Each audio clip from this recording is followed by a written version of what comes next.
보겠습니다. 히브리서 1장 1절에서 3절 말씀입니다. 히브리서 1장 1절에서 3절 말씀, 신약성경 페이지 353페이지.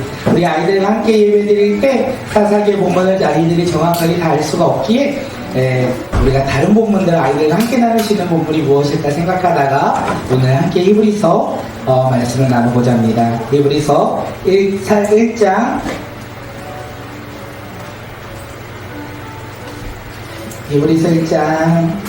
1절에서 3절 말씀입니다. 우리 함께 말씀 읽도록 할 짧은 말씀이니까 우리 함께 읽도록 할게요. 우리 함께 읽겠습니다. 시작. 옛적의 선지자들을 통하여 여러 부분과 여러 문화로 우리 조상에게 말씀하신 하나님이 이 모든 날 마지막에는 아들을 통하여 우리에게 말씀하셨으니 이 아들을 만유의 상속자로 세우시고 또 그로 말미암아 모든 세계를 지으셨느니라. 이는 하나님의 영광의 강체시오 그 본체의 형상이니라. 그의 능력의 말씀으로 만물을 붙드시며 죄를 정결하게 하는 일을 하시고 높은 곳에 계신 지극히 크신 이의 우편에 앉으셨느니라. 아멘. 오늘 꿈꾸는 예배에 나오신 모든 분들 주님의 이름으로 환영하고, 우리가 이제 어느덧 9월달이 되었어요. 2023년 하나님 우리에게 주신 표어를 외칠 시간이 그렇게 많이 남아있지 않다라는 거예요. 2023년 우리 꿈꾸는 교회의 표어가 무엇일까요? 하나님의 은혜를 이룬 공동체. 그 은혜를 누리고 계십니까? 하나님의 은혜를 누림으로 우리의 삶이 회복되고 주님 앞에 믿음으로 나아가는 삶을 우리가 경험하며 살아가고 계십니까? 우리가 그 경험을 우리가 기대하면 좋을 것 같아요. 우리 가정 가운데 우리의 삶 속에서 예배하며 하나님의 말씀에 따라 순종하는 놀라운 축복이 날마다 차고 넘치는 믿음의 공동체가 되길 소망합니다. 오늘 말씀의 제목은요, 내 삶의 좋은 분이에요. 내 삶의 좋은 분. 네, 우리 함께 말씀 제목 읽어볼까요? 시작. 내 삶의 좋은 분. 내 삶의 좋은 분. 옆 사람한테 한번 질문합니다. 너의 삶의 좋은 분은 누구입니까? 네, 함께 질문할게요. 너요! 가족들이 하면 당신이요! 네, 우리의 삶의 좋은 분은 과연 누구십니까? 우리 호영이 삶에 있어서 가장 좋은 분, 최근에 좋은 분은 아마 차 먹는 정도가 아니었을까라는 생각이 돼요. 왜냐면 상도 탔고 여행도 가고 네, 우리 삶에 가장 좋은 분 과연 누구십니까? 우리 부모가 될 수 있고요, 자녀가 될 수 있고요, 내가 좋아하는 위인이 될 수 있고 내가 좋아하는 사람이 될 수도 있다는 거예요. 오늘 그런데 히브리서는 가장 좋은 분을 설명해요. 그가 과연 누구시냐면 예수님이다라고 이야기해요. 예수님이 왜 가장 좋은 분이냐? 그는 가장 뛰어나시고 가장 좋은 분이기에 내 삶에 있어서 그 무엇보다도 예수님이 내 삶에 가장 좋은 분이다, 이렇게 고백하는 게 히브리서 말씀이에요. 그러면 히브리서 사람들이 왜 예수님을 가장 좋은 분이라고 고백하는지 오늘 본문을 통하여 우리 함께 나눴으면 좋겠어요. 내일부터 우리가 무슨 예배를 드린다? 새벽 기도회를 드리고자 합니다. 이제 아침에 일찍 일어나야 돼요. 일찍 가야 돼요. 이제 무언가 목표가 생기면 우리는 그 목표에 따라 움직이기 시작합니다. 그래서 저는 오늘 일찍 잘 거예요. 그리고 우리 새벽 기도회 본문은요, 우리가 생명인상 큐티 본문에 따라 진행됩니다. 9월달에 큐티 본문 아시나요? 네, 히브리서 말씀이에요. 그래서 오늘 히브리서 말씀을 나누는 거예요.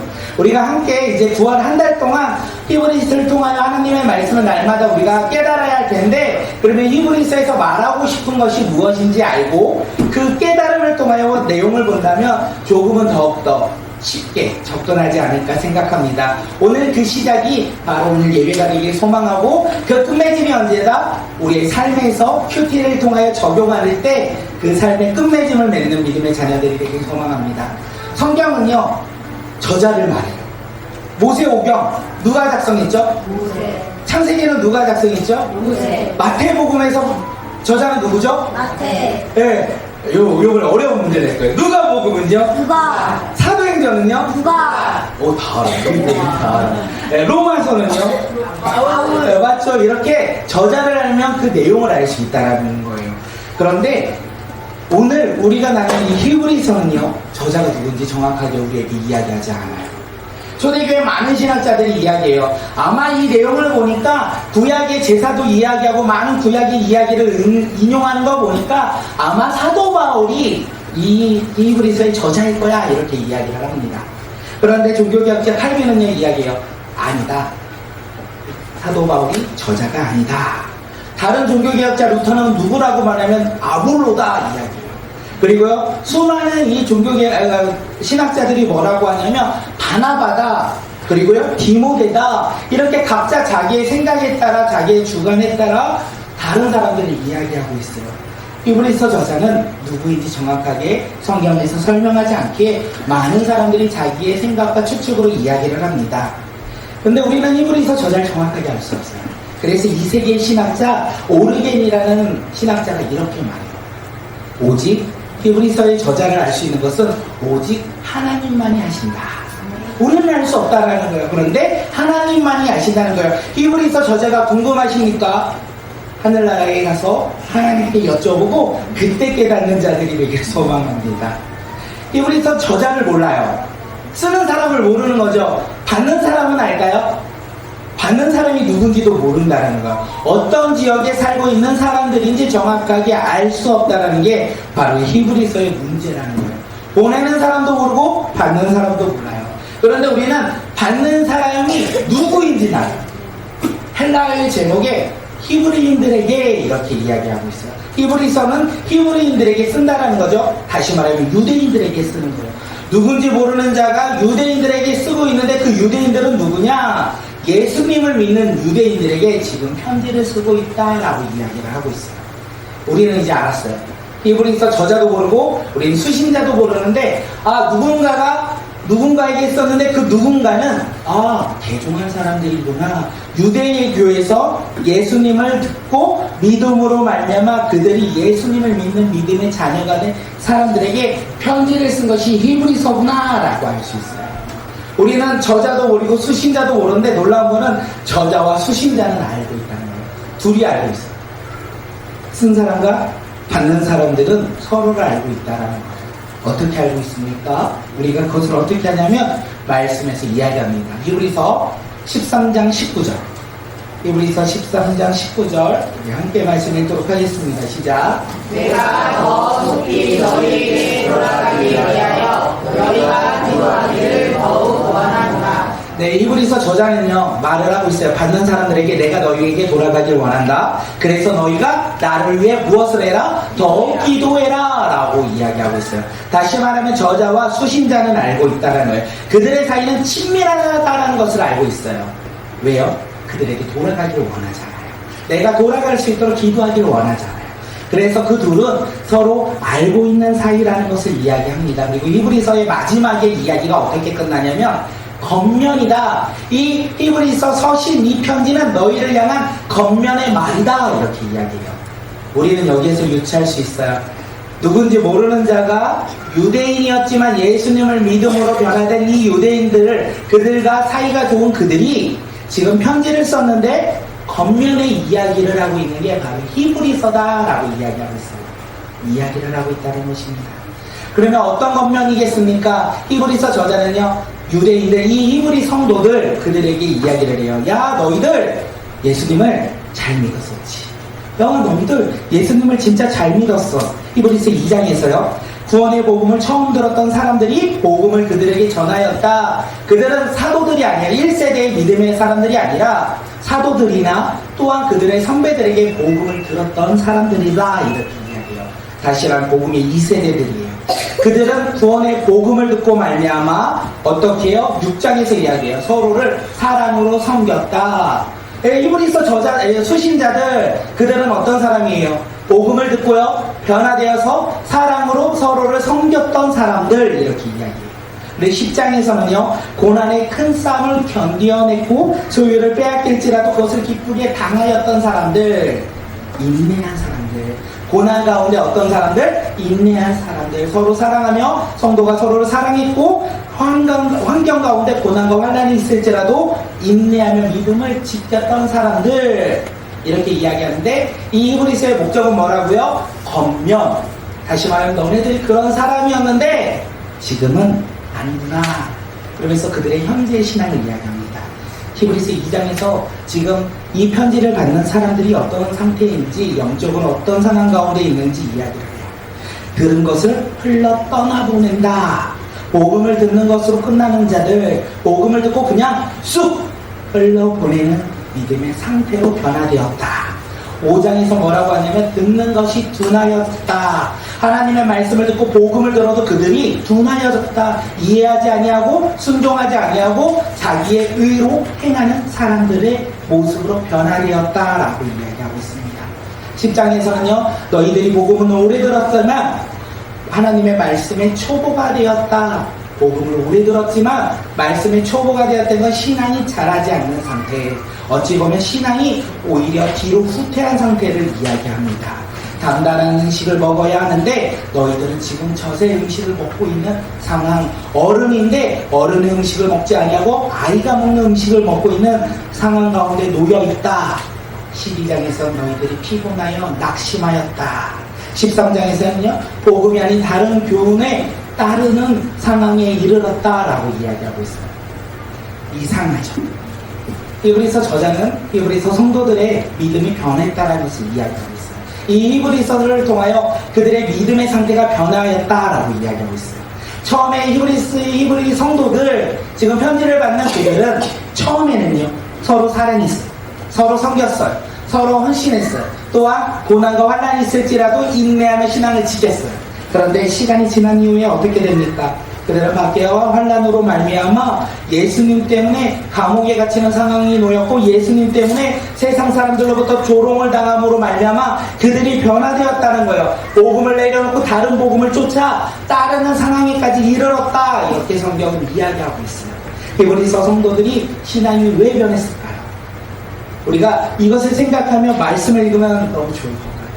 그들의 신앙은 왜 변화했을까요? 그들은 첫사랑을 잃어버렸을까요? 아니면 신앙의 나태함과 게으름이 그들 삶 가운데 찾아왔을까요? 우리는 그렇게 볼 수 있어요. 그런데 우리 히브리서는 그렇게 이야기하지 않습니다. 우리 히브리서 10장 32절, 우리 10장 32절 말씀 읽겠습니다. 시작.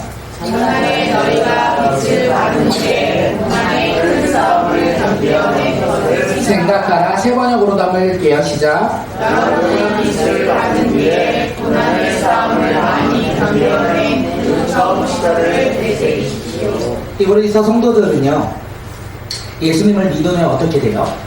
고난의 큰 싸움을 겪었다라고 성경은 이야기하고 있어요. 고난의 큰 싸움을 겪은 그 첫 시절을 생각해라, 이렇게 이야기하고 있어요. 다시 말하면 히브리 성도들은 큰 고난을 한번 겪음으로 말미암아 그들이 변화되었다라는 것을 이야기하고 있어요. 그들이 겪은 변화, 고난 무엇입니까? 로마의 위협이었어요. 그때 로마의 대화재로 말미암아 그들이 로마인들에게 박해를 받았고, 동족인 유대인들로부터 어떻게 생명의 위협 가운데 놓이는 상황 가운데 놓였고, 자신의 소유를 빼앗기는 일에 있었고 감옥에 갇히는 일이 발생되었다라고 성경은 이야기하고 있습니다. 우리가 로마 대화재를 보면 좋을 것 같아요. 로마에서 불이 한번 심하게 일어났습니다. 어떻게 일어났냐면 그 로마시에 9일이나 10일 동안 불이 꺼지지 않았다라고 이야기하고 있어요. 한 도시가 거의 다 탔다라고 성경은 많은 사람들이 이야기하고 있습니다. 로마의 반 이상이 불로 말미암아 화재로 인하여 많이 재산을 피해받고 많은 사람이 죽었다는 거예요. 이제 그 사건을 이제 황제를 탓하였는데 그 황제가 지목해요. 한 민족을 지목하죠. 누구죠? 그리스도. 맞아요. 누구냐면 예수님을 믿는 유대인들, 그들을 지목함으로 말미암아 그들은 이 화재가 일어나기 이전에는 한 번도 상상하지 못했던 환난을 겪기 시작합니다. 로마인들은요, 유대인들을 법적으로 보호했대요. 그런데 누구는 보호하지 않냐면 유대인인데 예수님을 믿는 유대인들을 보호하지 않았다고 합니다. 제가 이 말씀을 준비하면서 이지용 목사님의 설교를 들었어요.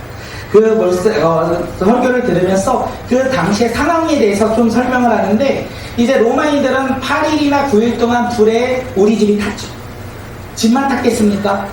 내가 사랑하는 가족도 잃어버린 로마인들이 있다라는 거예요. 그들은 지금 이 화재로 말미암아 모든 것을 이름으로 이성적으로 판단할 수 없는 상황에 놓여 있었다. 이렇게 이야기하고 있어요.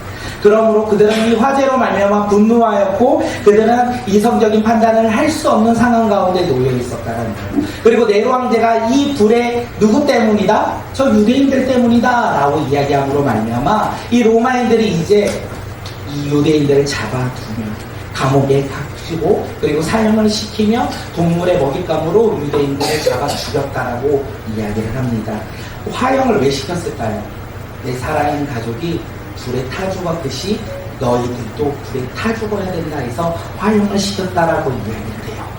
이 상황 속에서 이제 예수님을 믿는 유대인들, 히브리인들, 이 히브리서 성도들에게 그들이 이 박해, 죽음의 박해에서 피할 게 있었다고 이야기를 하더라고요. 어떻게요? 나 예수님 믿지 않아. 나 예수님 믿지 않아. 나 예수님을 믿지 않아. 이렇게 고백하면 돼요. 배교하는 거예요. 예수님을 멀리하며 배교하면 그들은 이 박해 가운데, 이 죽음이라는 박해 가운데 벗어날 수 있었다라고 이야기하더라고요. 그런데 예수님을 믿는 유대인들은 그 길을 선택하지 않은 사람들이 많이 있었다고 합니다. 그들은 그래서 자신의 목숨을 구하고자 지하를 파요. 동굴을 파요. 그게 뭐죠? 카타콤이라고 이야기하지 않습니까? 그 땅을 파고 그들은 땅 밑으로 숨었다라고 이야기해요. 그 카타콤이 너무나 커가지고 로마 군인들이 길을 알지 못하고 들어가면 길을 잃어버려 죽음의 위기 가운데 놓여있기에 로마 군인들은 카타콤에 들어가지 않았다고 합니다. 화가 나잖아요. 로마인들의 입장에서는 저들이 불을 지르고 지금 지하 동굴에 숨어 있는 것이 지금 화가 나잖아요. 그래서 그들이 방법을 바꿔요. 어떻게 바꾸는지 아십니까? 유대인들이 포로를 잡습니다. 제가 이종 목사님 설명드렸어요. 포로를 잡아요. 그리고 말하지 않으니까, 길을 안내하지 않으니까 그들의 남은 가족을 불러내요. 그리고 식사를 해요. 저녁 식사를 같이 맛있게 하고 자녀들을 집으로 돌려보내요. 그런데 자녀들을 그냥 돌려보낸 것이 아니라 어떻게 돌려보내면 가죽 옷을 입었는데 그 가죽 옷은 누가 벌써 냄새를 맡았다? 배고픈 사냥개들이 그 가죽 옷의 냄새를 맡았대요. 그리고 자녀들이 돌아갈 때 그 가죽 옷을 입고 돌아갈 때 그 사냥개가 멸치를 굶은 그 사냥개들을 풀어요. 그걸 누가 보고 있다고요? 포로로 잡힌 아버지나 자녀가 그걸 보고 있는 거예요. 그 사냥개들은 가족을 굶어 죽였다고 합니다. 그래도 포기하지 않으면요 또 다른 가족을 죽여요. 우리가 그 상황 가운데 놓여있을 때 우리는 믿음을 지킬 수 있을까요? 우리가 그 상황 가운데 우리는 배교하지 않을까요? 많은 사람들이 길을 안내했다라고 해요. 그리고 로마인들이 더 무서운 건 뭔지 아세요? 그 안내한 사람들, 어쩔 수 없이 안내했던 사람들, 그리고 카타콤에서 잡아온 사람들을 한 곳에 몰아넣어요. 교회는 그렇게 깨진 거예요.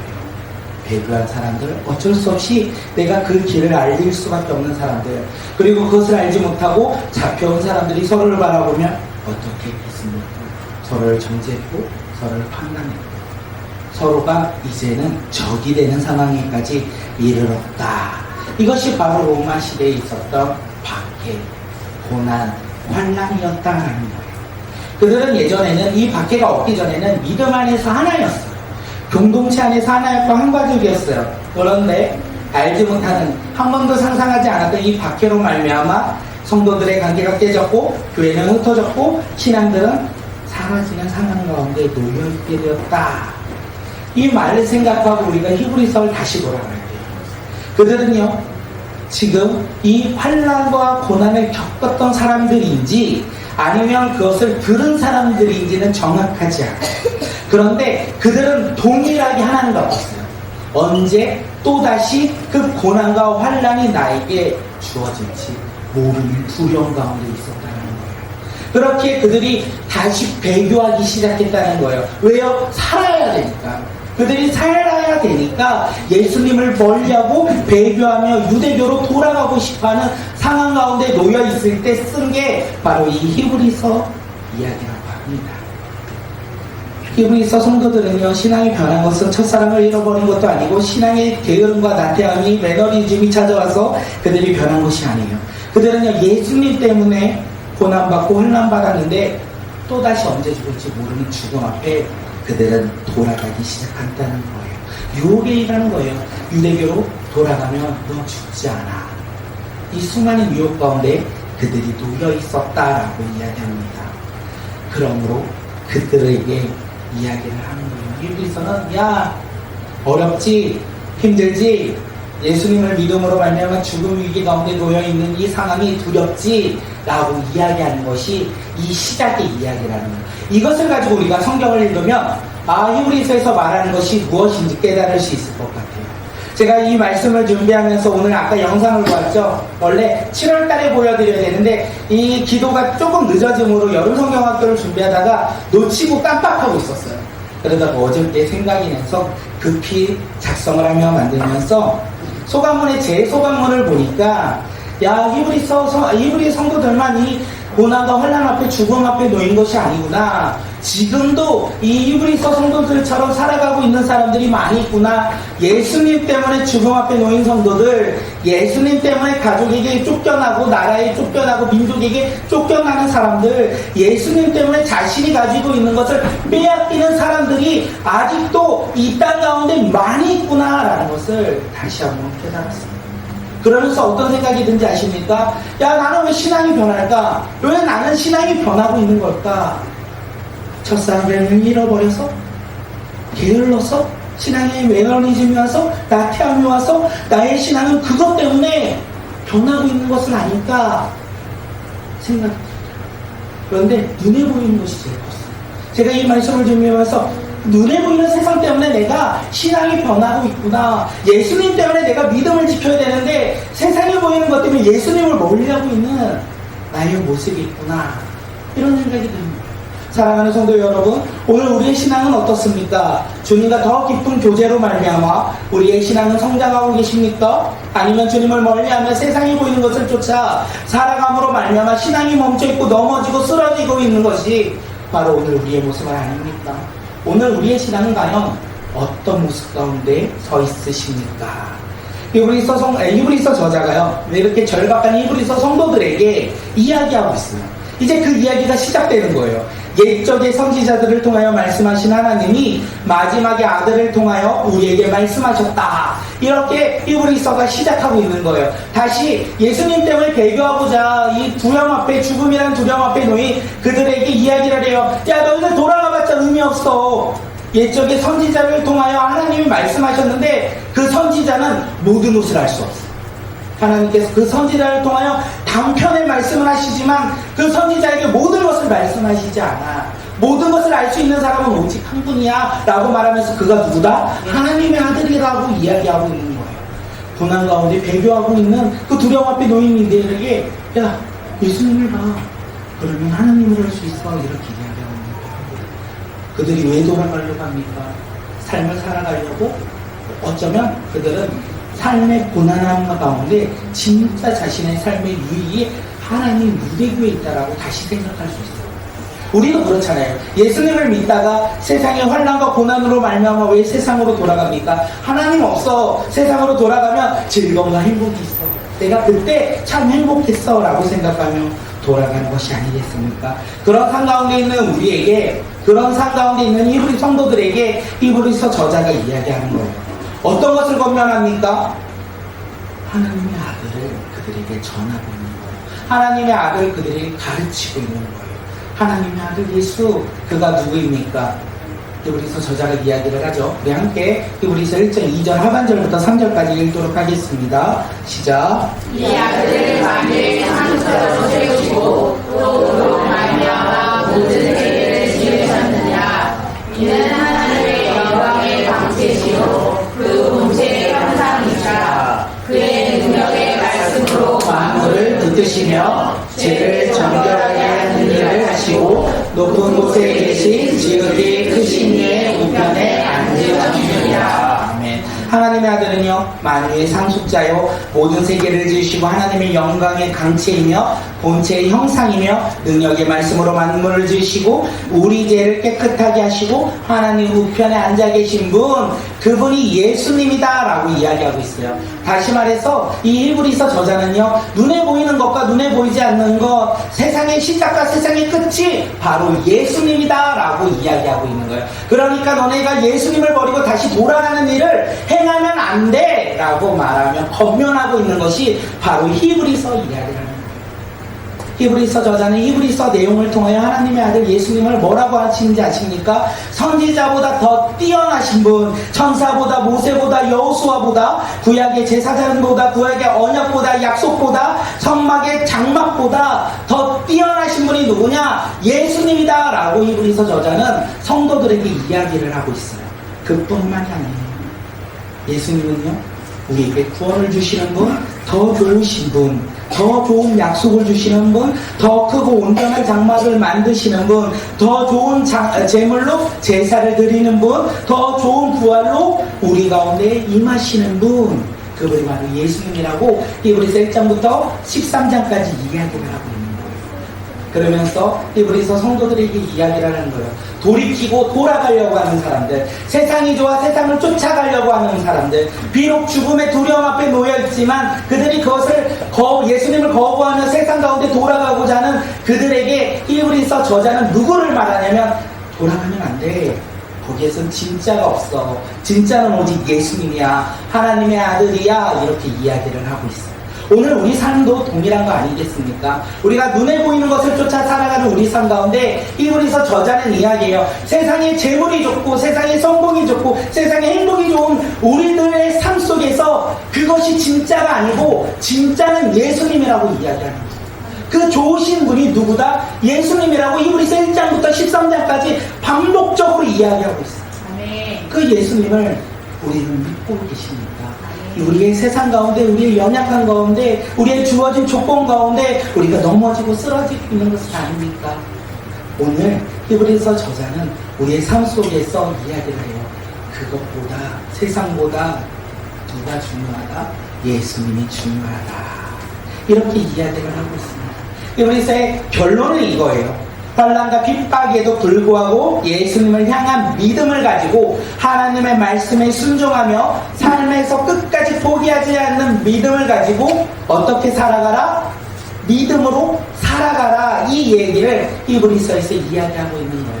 세상을 쫓아 살아가고자 결단한 연약한 세상을 바라보는 우리에게도 동일하게 이야기를 하고 있어요. 누구를 향한 믿음? 예수님을 향한 믿음을 가지고 우리의 삶 속에서 하나님의 말씀을 가지고 인내하며 살아가라. 이렇게 이야기하고 있는 거예요. 반란이 올지라도, 고난이 올지라도, 두려움이 올지라도 인내하며 살아갈 때 우리는 하나님이 주신 그 더 좋은 것을 바라보며 살아갈 수 있다. 그 더 좋으신 분이 우리를 인도하신다는 거예요. 우리 삶 가운데 그 예수님이 차고 넘치게 소망합니다. 우리의 삶의 좋은 분, 오늘의 말씀의 제목이었는데 다시 한번 하면 우리 삶의 좋은 것 무엇입니까? 우리 삶의 좋은 것, 돈일 수 있고요. 사실 집에 큰 집일 수 있고 좋은 차일 수 있고 내 지갑에 빳빳한 5만원짜리 쫙 있는, 그리고 엄마 아빠의 카드, 끊이지 않는 카드가 우리 다음 세대들에겐 필요하지 않을까도 생각해요. 써도 끊임이 얼마나 좋을까요? 야, 나 참 좋겠다. 그 카드가 나에게 있으면 제일 먼저 무엇을 할 건지 아십니까? 차를 살 거예요. 집을 살 거예요. 왜요? 이 세상에서 그것이 좋다라고 얘기합니다. 네. 좋은 옷을 살 거예요. 명품을 살 거예요. 명품 시계를 살 거예요. 왜요? 이 세상 그게 좋다고 하니까. 그 카드가 우리에게 주어지면 우리는 그것을 사지 않겠습니까? 그런데 우리에게 가장 좋은 것은 뭐가 되어야 됩니까? 하나님의 말씀이 되는 거예요. 우리의 이 세상보다 더 좋은, 우리를 이끌시고 우리를 구원하시고 우리의 영원한 생명 되신 그 하나님의 말씀이 우리 삶 가운데 가장 좋은 것이 되길 소망합니다. 우리 가운데 가장 좋은 분은 누구입니까? 엄마 아빠라고 해야 되는데 아무도 안 있어. 우리 가운데 가장 좋은 분은 어쩌면 엄마 아빠가 아닐 수 있어요. 나에게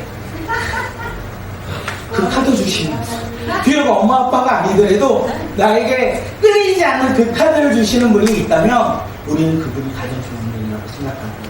왜요? 세상을 채워나갈 수 있잖아요. 세상 가운데 누리며 나아갈 수 있잖아요. 그런데 그 가운데는 더 좋은 것이 없다는 거예요. 세상에 좋은 것은 있는데 그 세상에 좋은 것보다 더 좋은 것이 없다는 거예요.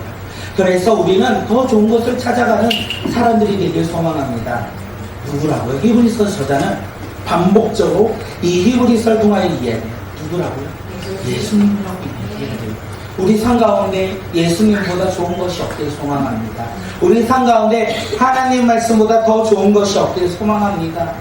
우리의 삶 속에서 우리가 그것을 붙잡고 살아가는 자들이 되기를 소망합니다. 히브리서 성도들이니까 그들은 우리보다 더 힘든 상황 속에 놓여 있어요. 돌아가고 싶어 하는 거예요. 우리는 좀 그렇진 않잖아요. 우리는 세상이 좋아도 우리는 주님을 믿음으로 나아가고자 하잖아요. 그들에게 이야기를 하는 거예요. 누구를 지켜라? 예수님을 지켜라. 우리는 예수님을 알고 예수님을 믿고 있어요. 그렇기에 우리는 그들보다 더 쉽게, 감사하게, 은혜로 주님 앞에 나아갈 수 있어요. 우리가 예수님 믿는다고 해가지고 나를 죽이는 사람 없잖아요. 내가 예수님을 믿는다고 해서 나의 모든 것을 빼앗는 사람도 없잖아요. 내가 예수님을 믿는다고 해서 나의 것을 모두 다 가져가는 사람 없잖아요. 그래서 우리는 예수님을 못 믿을 수 있다는 거예요. 요즘 시대에 예수님을 왜 못 믿습니까? 세상이 좋고 세상이 더욱더 더 좋게 우리가 생각하지 않습니까? 우리가 히브리서를 통하여 우리의 절박함이 있었으면 좋겠어요. 히브리서를 통하여 우리가 한 달 동안 우리는 절박한 삶 속에 살아가길 소망합니다. 야, 나 예수님 믿지 않으면 안 되겠다. 예수님의 말씀을 믿지 않으면 난 예수님을 바라보지 않으면 안 되겠다라고 날마다 고백하며 예수님을 따르는 자들이 되길 소망합니다. 우리의 삶의 길은 오직 예수님을 믿는 그 믿음의 길을 걷는 믿음의 자녀들이 되길 소망합니다. 그렇게 되시길 원하십니까? 아멘. 네. 이게 아멘과 순종의 차이가 있다는 거 항상 말씀드립니다. 오늘 이 시간 아멘하면 우리의 삶에서 순종으로 나아가는 자들이 되길 소망합니다. 우리 자녀들에게 무엇을 전해주시겠습니까? 우리 찬양 좀 할까요? 우리 자녀들에게 무엇을 전해주시겠습니까? 예수님을 전해드리길 소망합니다. 우리 부모가 우리 자녀들에게 무슨 모습을 보여주길 원합니까? 예수님을 닮아가는 모습을 내가 날마다 보여주며 따르며 순종하며 나가는 자들이 되길 소망합니다. 우리가 이 시간 찬양 한 곡하고 우리 기도할 텐데 내 삶에 어떤 어려움이 올지라도 어떤 두려움이 올지라도 우리가 주님을 찬양하며 주님을 따르는 예수님을 닮아가는 믿음의 자녀들이 되게 해달라고 우리 기대하며 찬양하고 우리 기도하도록 하겠습니다.